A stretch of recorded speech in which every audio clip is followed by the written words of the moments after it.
মৃত্যুটাকে ভীষণ ভয় পায়। আমি তখন হাসতে হাসতে আল্লাহর কাছে ভীষণ সন্তুষ্টি নিয়ে পৌঁছাতে চাই যে আমি একটা ন্যূনতম ওই জীবনটা লিড করতে পারলাম, যে আমি একটা ইনসাফের হাসি নিয়ে আমি আমার আল্লাহর কাছে পৌঁছাতে চাই। সুতরাং আগামী 50 বছর বাঁচলাম, কোনো ইম্প্যাক্ট তৈরি হলো না আমারই দিয়ে, দেশের জন্য, রাষ্ট্রের জন্য, উম্মার জন্য, জাতির জন্য।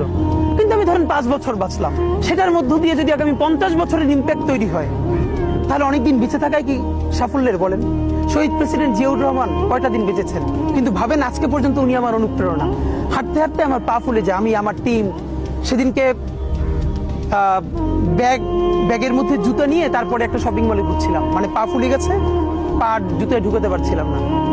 তো জিয়াউর রহমানের একটা ওনার গল্প মনে পড়ছিল, যিনি মাইলকে মাইল যখন হাঁটতেন ওনার সাথে স্টাফদের পা ফুলে যেত, কিন্তু ওনার তো আর্মি ট্রেনিং আছে। তখন তাকে বলতো, স্যার আপনার তো আর্মি ট্রেনিং, আমরা তো আর পারি না। এই জন্য ওনাকে মানুষ রাখাল রাজা বলতো।